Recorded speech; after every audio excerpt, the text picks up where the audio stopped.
In today's ever-expanding market of the hottest compact cars on sale, names like Civic Type R, GR Corolla, Golf R, and even older ones like the Focus RS still maintain unparalleled levels of hype no matter where you see them around the globe. However, competition in that category can come from pretty much anywhere, and today's competition is not American, it's not European, and it's not Japanese. It's Korean.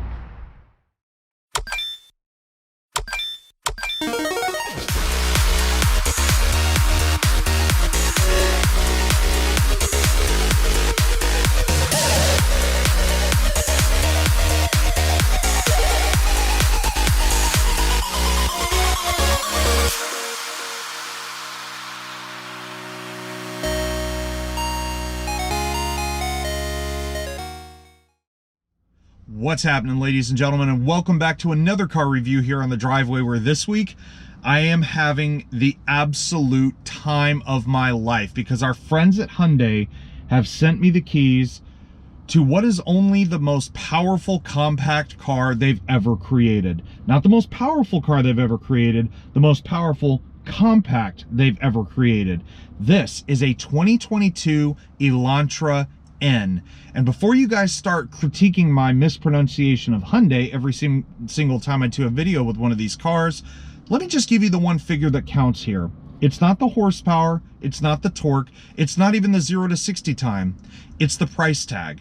Because combined with a legendary 10-year, 100,000-mile powertrain warranty, this exact model I'm sitting in right here starts at $32,150. That is a good chunk of change less than something you might find that has, well, a lot more hype around it, shall we say.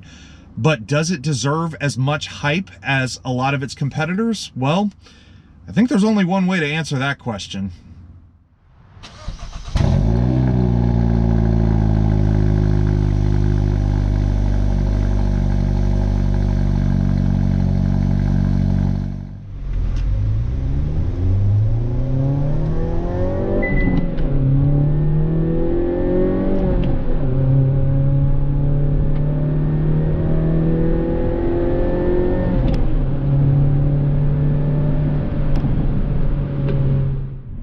You know, our old friend Forrest Gump once said, "Life is like a box of chocolates. You never know what you're gonna get." And I think that statement rings more true in this case than any other car I've ever driven. And yes, I know, there's a lot of other hot compacts in the market, but for Korea to literally come out of the blue only a few years ago with some of the most bang-for-buck performance compacts on the market, it's something I never imagined would happen in my entire life. So why is it like a box of chocolates, you might say? Well, I'll tell you what you're going to get with this thing. 278 horsepower and 289 foot-pounds of torque from just 2 liters with a turbocharger the size of a small trash can lid attached to 4 busy little cylinders. And if you really do the math, that's almost 140 horsepower per liter and about 70 horsepower per cylinder. Now, I know there's greater feats out there. The new GR Corolla makes about 100 horsepower per cylinder, but still, it's so insane to think that this car started life as just an ordinary daily commuter and it's turned into an absolute monster. So what do I really think of the Elantra N? Well, I feel like it's a much more pumped up, matured version of the car that I used to have. Now, I had the 2017 Elantra Sport, but the driving dynamics are worlds apart. This thing feels so honed, it feels focused, it feels like something that is more precision oriented. No matter whether you're on the track or you're on the street, this car is just a masterpiece to drive. And I love the manual transmission too, and yeah, you can get a 8-speed dual clutch transmission like you'd find in a Kia K5 GT, but the 6-speed feels so much more engaging. It doesn't quite have that true rifle bolt kind of feel like you might find in a Civic Type R. It has a little bit of play in the shifter, which is kind of, I guess, annoying in a way, but overall, it still feels like you are more in control of the car. You feel like every single piece of this car is suddenly becoming every single fiber of your psyche. You mesh with it as one as you drive down the road. And you can do it even more by pushing the N mode button, which takes things up another notch, because now I have active rev match and I have one of the craziest factory exhausts ever fitted to a car.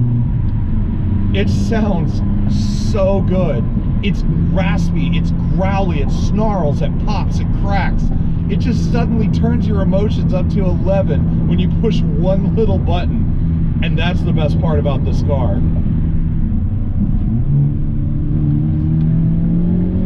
Oh, jeez.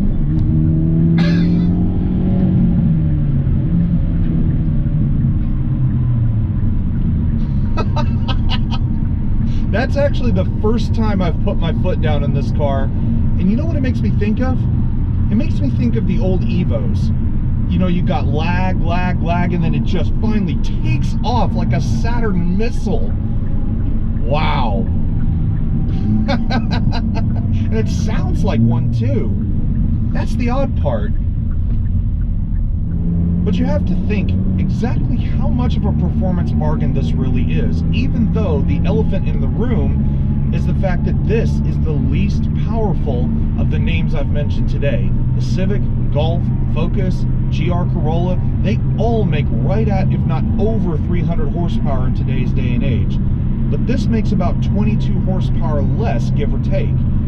So how can it be better than all of those other legendary names that have more hype around them than anybody has any business giving them? Well, I'll tell you why. It's because the people at Hyundai seem to have more than a few screws loose when it comes to making this car, because not only have they fitted it with a limited slip differential, variable suspension that can soften right up or be as hardcore and track focused as you want, they've given it a standard 6-speed manual transmission, and yet, because this is still a Hyundai Elantra, they've given it an eco mode that makes things about as quiet and as soft as going to bed on your favorite mattress.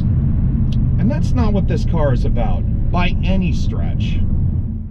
Now, in today's world of compact tuner cars, pretty much anybody could take one of these small four-door sedans and shove a nuclear powerhouse under the hood. However, the Elantra N is a little bit different than that. Unlike a lot of other cars which have all the aerodynamic doodads you could possibly want, but mainly those are there for show, Hyundai pulled out all the stops to make sure that not only did this car look aggressive, but everything serves a purpose. It is mainly about function, not just for style. I mean, look just here at the front, for example. You've got the air skirts going through these larger parts on the outside that go right through the front corners of the bumper. They exit right out in front of the front wheels. The grille is nice and open, all blacked out, by the way, which I definitely love, except for this little partition in the middle. I think it could have been a little bit more open. You need all the air going into that turbocharged engine as possible, but you also have a little more aero work going on just above the chin spoiler here. And speaking of that chin spoiler, Hyundai doesn't want you scratching up that beautiful little red accent, so they have given you park assist here along the front that also translates around to the rear, and all of this is framed by an almost complete LED lighting system. So the headlights are fully blacked out here. You've got LED daytime running lights with the LED high and low beams. The only exception is your turn signals right here in the upper part of the grille, and those remain incandescent. And it isn't just the aggressiveness and intensity that Hyundai has been turning up the dial on here. This is now the biggest Elantra they've ever created. At 184.1 inches long, you definitely can see that they are aiming at something kind of bridging the gap between a true compact sedan and something more midsize, more like the Sonata. However, if you like to get a little bit more nerdy, this car is almost 20 inches longer than the originator of the N performance line, the Veloster N. So if you really want that same sort of aggressive performance, but you need a little bit more space, you're looking at it right here. But you know, Hyundai is not the company that everybody seems to be going for, so if perhaps you're looking at something else, let me give you another example. This car, minus a tenth of an inch or two, is around the same size as a new generation Subaru WRX. So you have some idea of the true size of this car. But going back to that intensity level, the first thing I can't take my eyes off is the intense blue paintwork here. Normally I see these things in the more pastel, kind of more powdery blue known as performance blue, but when you give it a much darker hue like this combined with things like the red accents along the bottom, it is truly a sight to behold. But my favorite piece of eye candy on the outside, you guessed it, it is these wheels. These are 19-inch Elantra N specific alloy wheels. Not only do we have the dark gray painted inserts, you have a beautiful machine face with the multi-spoke design. You have these giant brakes underneath with the red N calipers underneath. And look at the size of the discs on that. Kind of looks like the size of a normal Elantra's steel hubcaps. But anyways, these are also mounted on some very nice rubber. And I've tested these tires before. These are Michelin Pilot Sport 4S, rated at 245/35 in all corners. As a solid enthusiast, I could always go for a good dose of horsepower any day of the week. However, one thing that I've become very familiar with is the fact that Hyundai offers the best value for money, the most features for the buck when it comes to any one of the cars that they have. So for your $32-something thousand, this car not only includes a lot of sportier aspects like blacked out mirrors with the turn signal on the side, but you also get blind spot monitoring with rear cross traffic alert included as standard. Also, considering that performance is the name of the game, I'm not surprised we don't have a sunroof on this particular model. I didn't see whether or not that's an option, but quite honestly, that's something I could completely care less about. But it also comes standard with Hyundai's advanced keyless access. I love the fact they put the little N badge on the back of this key so people know you're not just driving an ordinary Elantra, even though the fob is getting a little bit older, but it has the usual lock, unlock, trunk, panic, and the releasable keyblade that comes out of the bottom of it. And it also includes the touch points on the door handles for locking and unlocking. So you want to unlock the car, just grab the handle. And if you want to lock it, there's a little indented portion right here towards the rear, and you just lay your finger to it. Now, if there was ever an angle that truly captures what the Elantra is really about for this new generation, it is looking at it from the rear. I mean, I know the front is polarizing with all its giant air intakes and everything, but back here, this car, well, it looks like somebody had only a ruler to design it, but that's not such a bad thing because you look at things like the shape of the spoiler, how it's got these weird sort of geometric designs going up the outside of it. Again, you see these little creases here on the outside of the spoiler instead of just this smooth curve like you might find on some of the other cars. I mean, you know, other compact cars are great, but they just don't excite me like this one. Look at these taillights too. They're all caught in these beautifully sharp edges here. Now, most of it is LED, kind of a replication of the front. Your turn signals remain incandescent, but your LED bulbs are in your main bulbs and your reversing lights. You still got the same N performance badge on the lower corner, and I love the fact that they spelled out Elantra across the trunk instead of just putting a little namesake, you know, down there in the lower corner. You get down a little bit lower and you could see things like the rear park assist as replicated up in the front. You have more of the black and red accenting along the bottom with this new rear diffuser down here, but as you can see, the real pièce de résistance of the Elantra N is the variable exhaust system. I mean, look at the size of the tips on those things. You would think those are aftermarket, but that is all factory. And the best part is, because it's variable, its sound profile changes depending on your mood.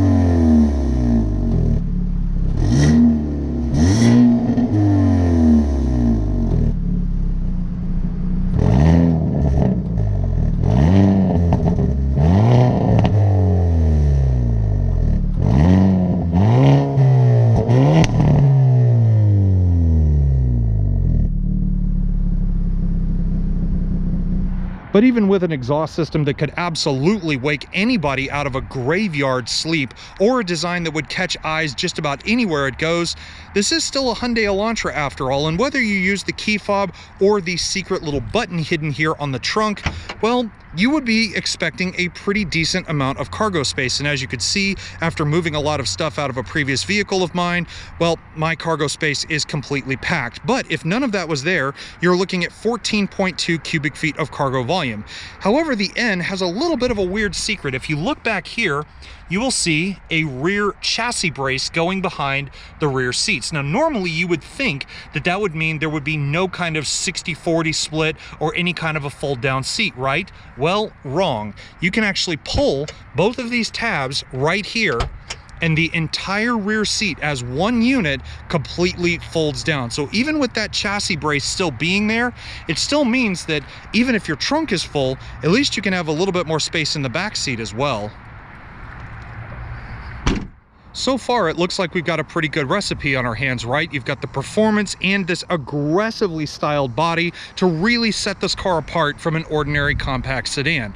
But what about where you sit? Would this thing truly make you feel like a driver when you're behind the wheel? Well, you go to open the door, and the first thing I notice is before you look at the interior, maybe a little quality control is in order, because listen to this. Definitely one of the squeakier doors I've ever heard on really any car, and it seems to be coming around from kind of this area, but I'll let that be up to Hyundai to manage that one. But anyways, you look at the rest of this interior, and yes, this is where the magic happens. Look at the seats in these things. These more racing derived bucket seats trimmed in leather with the suede insert in the middle, the performance blue accenting. You've got performance blue stitching. You've got the functional harness hoops here in the top of each of the front seats. Those are not just there for show. You can actually put a racing harness in this car. Not to mention, you've got a nice little touch with the N badge here, which actually lights up when you unlock this car. So not only do you see things like the daytime running lights and whatnot on the outside when you unlock it at night, but these will also light up as well. So it's kind of a neat little touch. But again, performance is still the name of the game. So neither of these seats are power adjustable. So you've got manual recline, height control, and distance as well. But other things like the steering wheel, for example, it's leather trimmed. It's straight out of the Veloster N, so you still have the N performance buttons as well as the usual array across the wheel. I love the sort of thinner spoke design here, especially with the N badge on the bottom. If this one were the automatic, you would get the paddle shifters on the back, but as I said, this one is the 6-speed manual, so you don't have to worry about that. It comes with a manual tilting and telescoping column, and you have a couple of little ubiquitous buttons like your instrumentation, dimming, and traction control, but this large one in the middle, that is for the standard lane departure warning. But once you finally plunk yourself down inside these bear huggish like bucket seats, you suddenly realize the level of driver involvement that the company was aiming for here. First of all, once you get past this N design steering wheel, you have two 10.25-inch screens. The first one containing your gauge cluster, the latter of the two, of course, containing your infotainment. But also the best part about this middle console here and pretty much everything in the middle of the car is that it is all aimed right at the driver. First of all, the screen, the center ancillaries here, and everything is tilted a little more towards you. The gear stick is within easy reach of the steering wheel, and I have to give the biggest applause of all to the fact that Hyundai gave us a manual emergency brake here. Control wise on the steering wheel, everything is within reach, and it's all stuff we've seen before. The highway driving assist minus the adaptive cruise control is over here on the right. Things like your lane tracing system is also there. Things like resetting and pausing your cruise control. You have all of your radio functions, including your favorite button, or custom button as Hyundai calls it, where you can favorite things like radio stations or other functions within the infotainment. But then of course, you have those buttons I was talking about before, the N performance buttons, not to mention something that looks like the start button on a Bugatti Chiron or maybe an Audi R8. This little red guy here, that is for the active rev match, and I've been making thorough use of that every single time I've been driving this car. But these top two, well, they sort of do the same thing. The one on the left with the white sort of outlined N, that is for your active driving mode. So your Eco, Normal, and Sport is all controlled through here, even though down in front of the shifter there is another button labeled drive mode. So you have two ways of adjusting the drive modes in this car, but the black N, that is what unleashes the beast. That is your full N performance, where you not only can open up every single performance goodie that is on this car, but it also gives you access to adjustments in the N mode performance page within the infotainment.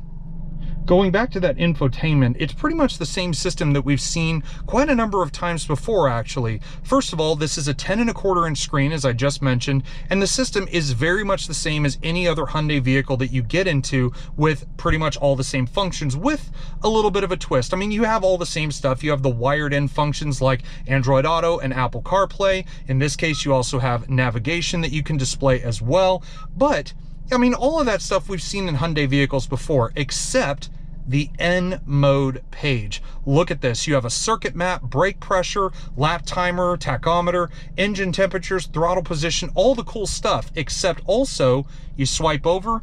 Now you've got a custom N performance page where you have a G function meter. You can tune the exhaust sound, rev match, engine performance. Everything can be adjusted through here, and that is all a part of that N performance button that I mentioned earlier. But if you want to talk about my favorite feature in here, it is launch control.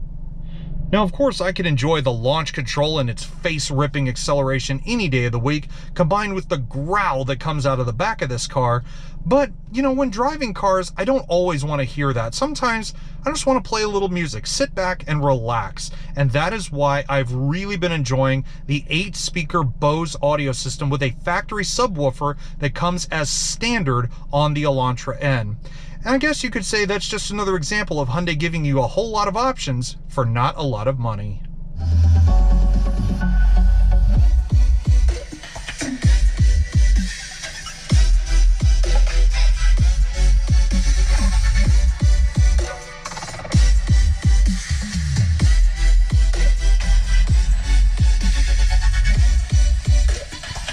Keeping in the theme of technology here, and also keeping with the fact that Hyundai likes to design everything like it's from the future, look at just the middle of this stack here. These little buttons, for example, all the functions within the infotainment that are all physical buttons here, well, normally you would think that volume button would be like over here or over here, maybe a separate tuning knob, but nope, located right in the center with all the other buttons being clearly labeled like you would expect. Same with the climate zone here. Like I said, everything in this upper stack here is aimed right towards the driver, and it is dual zone. You have heated front seats, so that's always a nicety, even though you have the suede middle insert here, so not quite sure how that would hold up over time. Down below that, you have 2 charging ports. One is just for your USB connections to Android Auto and Apple CarPlay. The other one is just for charging only. Same thing with the extra 180 watt outlet that you get here on the left. You have a wireless charger as standard as well, which I'm not sure how well you'll be able to see it, but there's these little perforations in here, and I can only assume either that is a heat extractor so your phone doesn't get too hot, or, well, you know what? I really don't know what that's for. Somebody leave me a comment down below if you know what that's for. But now we get to my favorite stuff, the 6-speed manual transmission. Now, I've driven a lot of manual cars recently, both, you know, the Civic Type R, the new Golf R, and this one's, you know, pretty good. I like the way it goes in and out of gear. It's very easy to find what gear you want. And then, of course, reverse, you push over on the collar, go up, and it reveals your very typical backup camera. You have the park assist map over on the right, and you can also switch the camera if you want a top-down perspective. Maybe you're parking up against something close and you want that to and you want to get a better idea of what you're looking at. But overall, I think the backup camera is a little small. I would have preferred something full screen, maybe with this being a separate icon kind of up in the corner, like I've seen on I know the new Golf R definitely has something like that, so that would have been nice. But it just seems like the backup camera itself is a little bit too tiny. Now, suppose in all the excitement of driving a car like this, well, you want your friends along with you. Well, I hope they're ready for a bit of a bare bones experience. Despite having an ample amount of space back here for 3 people comfortably, or maybe just 2 in the outside seats, depending on who wants to ride with you, well, there's not much in the way of passenger creature comforts back here. First of all, as I said, that entire rear seat folds down, and as such, Hyundai has deleted the armrest with cup holders in it. Also, there are no chargers at the back of the center console. Really, all you get sitting in the back seat of this car is a view of the back of this bucket seat and maybe a glance of the driver's head through these harness hoops here. But actually getting in, you do have to step quite a bit down and you do have to duck your head a little bit. But once you're actually in the back and you close the door, first of all, it closes with a bit of a nice thunk, but you see, I'm over 6 feet tall and I have this seat exactly where I would be driving it, and I still have more than my hand's width between the back of the seat and the front of my knee. Now, if your knees do happen to hit the back of the seat, it is nice and padded, which is nice, but you notice there's also no map pockets back here. So if your friends want a bit of a bare bones driving experience, this is definitely one place to get that sort of thrill. Unfortunately, guys, this now brings us to the end of our review and drive of the 2022 Hyundai Elantra N. You know, I really didn't want this week to end. I've had more fun driving this little blue monster around than any other car I've been in. And that's saying a lot because I've driven some very, very exciting vehicles. But you know what? Considering all the competition that's out there, some of which may or may not have a little more power than this car, value for money wise, my dollar goes right here. This car is an unparalleled performance bargain, and if you have $30-some-odd thousand kicking around in your wallet and you want the best of what money can buy, this is a very close competitor. But anyways, guys, if you enjoyed this video, or perhaps you learned something today, or you just like what you see, give this video a thumbs up, and also while you're at it, hit the subscribe button down below, because trust me, I always appreciate the support, and I want to continue doing this for many more years to come. But in the end, I have to give a huge round of applause to Hyundai USA for lending us this insanely fast little pocket rocket for an entire week. But at the end of it, guys, I hope you enjoyed the video, and I will see y'all next time. Take care, everybody, and stay safe.